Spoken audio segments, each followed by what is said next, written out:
That intro didn't last very long. Before we begin, thank you very much to Cybertronian Gordon Ramsay for joining the Patreon campaign. That's an impressive thing to claim, considering I don't think Cybertronians have taste buds. At least, does he walk into Swerve's bar and complain that the oil's too thin? I don't. Oh, okay. Funny idea. Funny idea now. Transformer cuisine. Someone write that down. Thank you very much for contributing to the Patreon campaign. Yeah. The shoutout streak is over, but apparently that's not stopping some people, so we'll see what goes. I have no idea. I'm not going to underestimate anyone from here on out. Whatever happens, happens. But thank you for helping me keep alive this channel and myself. Thank you very much for supporting it. So, yesterday we talked about dragons because it was, the Lunar New Year. We are currently in the year of the dragon. Felt like appropriate timing, but there were two topics I was floating through my head. Yesterday we talked about the dragons, which I thought was a little bit more generalized. Today we're going to be a little bit more specific, and we're going to do another history lesson. This time we're going to be focusing on all of the year of the releases that were based on the Chinese Zodiac, all released somewhere roughly around the new Lunar New Year. So we know, this is a little bit more relevant now because we have Crimson Flame on screen right now, a Year of the Dragon exclusive in China that to date, as of recording this video, we still don't know if it's going to be available in any way, shape, or form in the West outside of expensive importing.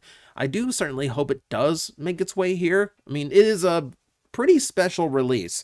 It's a lot smaller than the Year of the Toys tended to be, just being a deluxe, but it's got so much more work into it than they normally put in order to make it look really special and unique. There's also a lot more, Chinese or Asian styling to it in order to market better over there and to feel more like it is in celebration of the Lunar New Year. So we can appreciate that. That's all cool and all, and it's a very cool looking redeco and retooling of Steelbane. But, of course, this isn't the first Year of the Dragon figure they released. These Zodiac toys started with a retool of Dark of the Moon Optimus Prime, redone from the Ultimate version of the toy.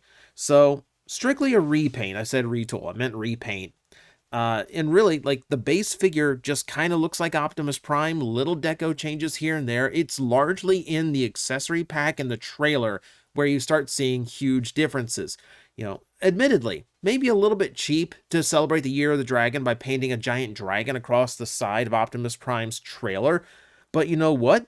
It does look cool, and it does change up the super mode considerably when you have it actually matching Optimus Prime's color scheme. This, outside of one little exception, which is a weird one, we'll get to that, this is the only Year of the toy from this entire list that I actually owned for a hot minute. And it actually is a pretty fun toy, admittedly. If you want your Optimus Prime to super mode without having to buy a Jetfire, this was actually a pretty cool option. And it's a great way of using the trailer. Yeah, and it does look cool. It does look cool. It's like a big Optimus Prime butterfly, but it was actually a pretty solid release. We weren't aware, because Year of the Dragon just sounds cool, right? So we kind of expected this to just be a one-off thing, but it continued. Which, by the way, Transmetal to Megatron, not seen during the Year of the Dragon. 2013 was the Year of the Snake, which brought us another Optimus Prime with another super mode. We started to realize that these toys were going to, if they're going to continue these, they like them big. There's the one thing that was kind of stood out about a lot of these Year of the releases. They wanted big figures. This also kind of kicked off Transformers Platinum Edition, where now they had whereas before it was just a weird one-off release, now they have a specific series to call home, and everything here and after was released in Platinum Edition to kind of make them sound a little bit more special than they already were. I am, admittedly, a little bit disappointed by the Energon Optimus Prime redeco. I really do wish the drones all had more matched color schemes so the final robot could look a lot more solid. But, I mean, it does retain, the variety and the Megazord look of Energon Optimus Prime, if you want that. It just feels a little uninspired to take Energon Optimus and just crowbar in Generation 1 Deco onto him. But it's recognizable, so recognition sells. And it makes sense. This year actually had 2 releases, not just the one. So, of course, if you're going to release a new Energon Optimus Prime, you have to make sure you release it alongside his most well-known and best combining character, Omega Supreme. No love for Wing Saber. No love for Wing Saber. Such a waste. That said, this was actually a pretty cool and interesting release. So for starters, G1 Omega colors. Now keep in mind, the color scheme on the original Energon Omega Supreme was yellow and blue. I mean, and it was kind of symmetrical combination style. Yellow on one side, yellow on his right half, blue on his left half. And that created a very different aesthetic than G1 Omega Supreme.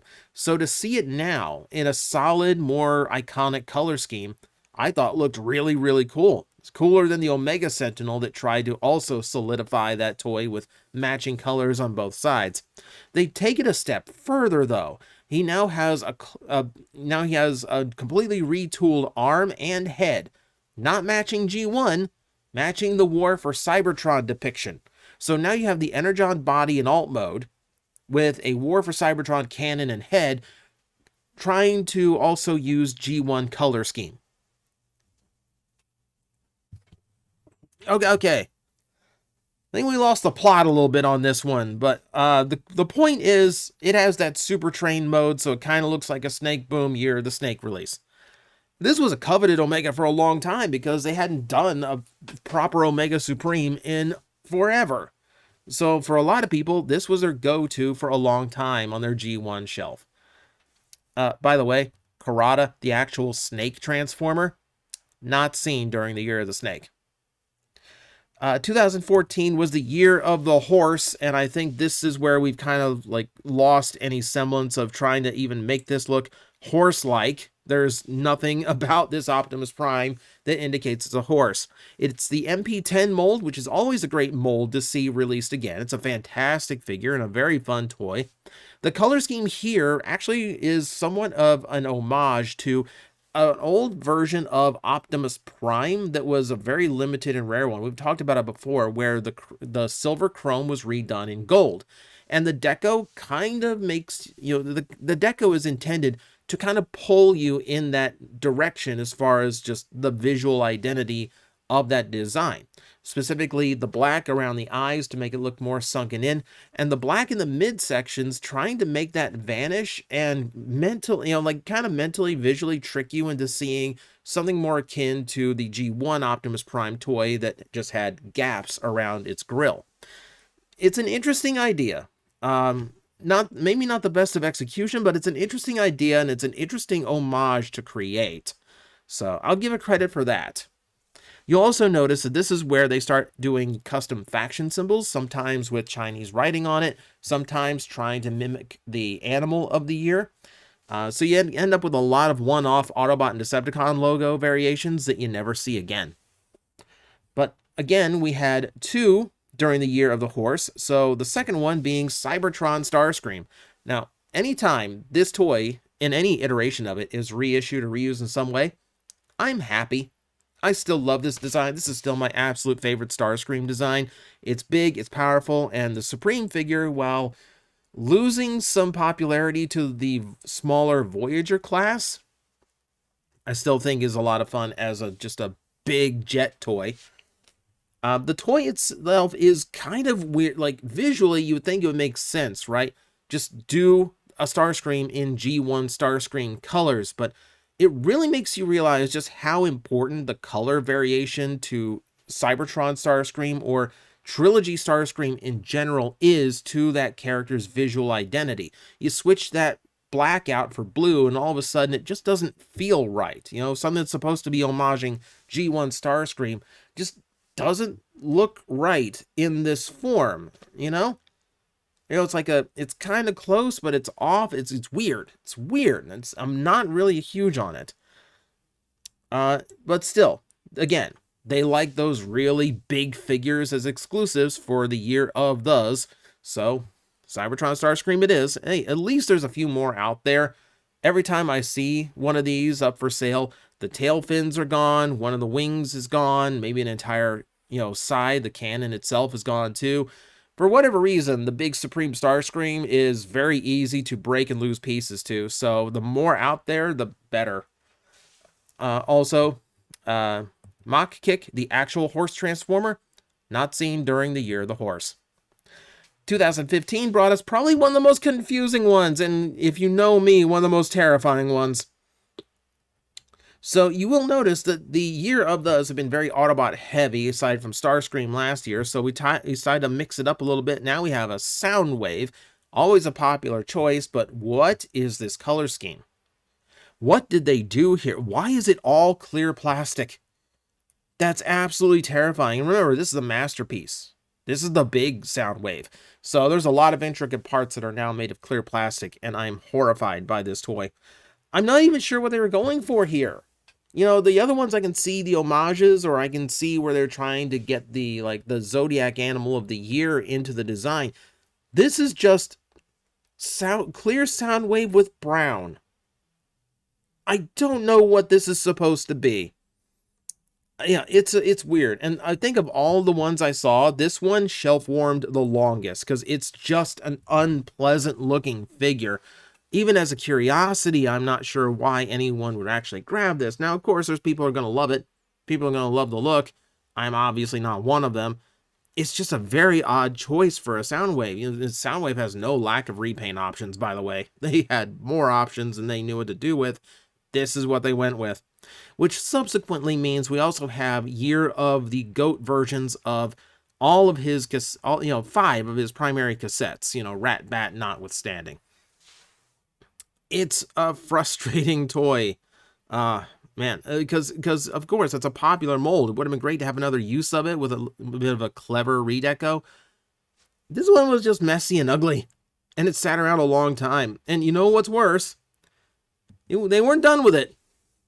They weren't done with it. So the second year of the GOAT figure was, obviously, G2 Laser Optimus Prime. And again, a lot of bronze plastic, a lot of brown paint, and then a lot of translucent plastic, which is absolutely terrifying on these toys. I mean, it looks somewhat better, but I think that's just because they left the chrome from the Scourge use of this mold on the trailer. I don't know. This one sat around a long time, too. This is another one I don't think anyone really cared about. Yeah. It's weird. It's weird to make a deco that ugly and then go, you know what? No, we're going to double down. Let's double down on it. Also, of course, has nothing to do with goats. Has absolutely nothing to do with goats. By the way, Ramulus, the actual goat, look, you know how this bit goes. They never use the beast that would actually match that year's Zodiac animal. Except the year they did. 2016 was the year of the monkey, and of course they do a monkey, and it's Beast Machine's Air Attack Optimus Primal, which I think was a weird choice for everyone, especially since they tried to force the G1 Optimus color scheme into him. Now, let me play devil's advocate here. You know I like to do that on this channel once in a while. There's actually a lot of good reasons why you use this mold. I mean, for starters, if you're going to do Year of the Monkey, you only have a few choices. So, number one, you're not going to use the Deluxe. Again, they like big figures. So you're also not going to use the Mega Class Transmetal Optimus Primal. You're not going to use the original Optimus Primal figure because, well, it's just not laid out to have this kind of color scheme working for it. I think they end up with an even uglier one. The more metallic and the more mechanical nature of the Beast Machine's design is going to lend itself way better to actually adapting this color scheme than the completely organic monkey. And you're not going to use Optimal Optimus because, well, He's already been in these color schemes, and that was an exclusive. We're not, or, well, not an exclusive, but like a super rare low run figure. So you're not going to repeat that one. So really, this was about the only mold they had available to use, and it makes sense, aside from the fact that they really like their big toys for these releases. What makes this one more special is the fact that Air Attack Optimus Primal is very gold plastic infamous. So a lot of them are very easy to break. Keep in mind, this is 2016.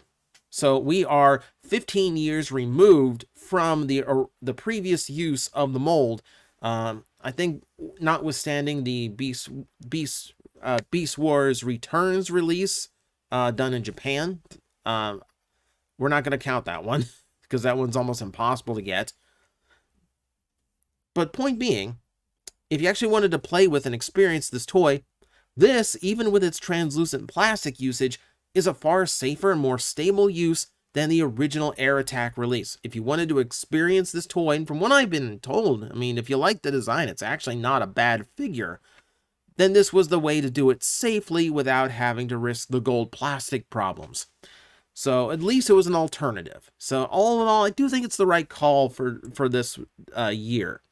It was the only release for this one, so they're starting to slow down a little bit. They're starting to slow down. And in 2017, they went in a completely different direction. The release was Year of the Rooster, Optimus Prime, using the hybrid style figure. If you've never even seen the hybrid style figures, they are very small, and there's only 2 of them, a Cybertron Optimus and a G1 Optimus. They are about core class size. They're like only that tall. Like, they're very small figures, but they are loaded with accessories, and they do everything that the original toys did. Hybrid style Prime actually has a completely unique transformation from his original form, or from any of the masterpieces. So he was the original desktop-sized Optimus Prime. Before any of you were even buying like third-party Legend scale Optimus Primes, this existed as an official release. The fun part is it never came out in America before because they didn't think, like, I think the presumption was that it had so many small, easily swallowed pieces that releasing it as an American toy was not going to be possible. And this was before there were like workarounds, like marketing it as like a ages 15 and up adult collectible. That wasn't a thing. That wasn't a thing in 2017 yet. So I think it caught everyone off guard when they just went, yeah, we're just releasing this, and you can buy it as an online exclusive, and yeah, it's marked ages 8 and up. Okay, so I guess I don't know the rules anymore. But what was also weird about this is it's the only one on the list. By the way, this is the oddball I said that I did own before, but I own the original version. But it's the exact same version. They didn't do anything different with the deco. It is just a straight up reissue of hybrid style Convoy, which is weird, but it also marks the first time Hasbro actually managed to use the mold. And remember, at this point, a lot of these were getting released in the West as well. So, sometimes it would be a Target or Toys R Us exclusive. Sometimes they would be an online exclusive through, the previous iterations of Hasbro Pulse. So these also, these had to market in the West as well. So this was the first chance the West had to get this figure easily. So that was a really cool release. It kind of set them up to do just about anything for upcoming years. So we kind of started wondering, what next? Well, next was the Year of the Dog, where they released nothing. It was the Year of the Dog, and they released nothing. 2017 was the cutoff point. That was the end. And I do think it started becoming a marketing thing. Remember, these were marketed in the West, as I mentioned, so they had to sound kind of cool. Year of the Dog doesn't sound exactly cool. Year of the Pig doesn't exactly sound all that cool. Year of the Mouse doesn't sound all that cool unless you're in Disney World. Year of the Ox does not sound cool. Okay, cut me some slack here. There's no visual example. They have never done a proper ox transformer, okay? I came as close as I can. Take it or leave it. Ironically, in 2022, it was going to be the year of the tiger. It was the year of the tiger. And strangely enough, they actually released a very special tiger, which that was the year Mutant Tigatron came out, the first time it was ever released in its original intended colors. But they didn't market it like that. It was, at this point, the Zodiac line was completely dead in the water, and Hasbro never actually said why it stopped or why we never got a full rotation of full calendar. Potentially low sales, potentially running out of molds that were interesting to use for it, whatever the reasoning, we never found out. We're just left with a half-done Zodiac. Last year was the year of the rabbit, which would have been cool to see a random Stampy reissue out of nowhere. But even half done, it does present an interesting lineup of figures with a very different design concept and interest, and produce some of the more talked about repaints, for better or worse. Now the rules have changed. Now that they have done Crimson Flame, we are starting a brand new Lunar New Year set, and who knows, maybe we'll actually make it the entire calendar this time, the entire Zodiac this time. Who knows? We're going to have to wait over a decade to find out if they actually pull this off. But doing a deluxe that's just treated as a super special release and given a lot more love and attention in the redeco and retool department basically opens them up to do anything. So, they got 11 to go. We'll see how they do from here. But for now, that's your history lesson for the day. Hope you learned something, or hope I brought back some memories of bad Soundwave toys that no one really wants to remember. So, as always, thank you for watching. I will see you next time.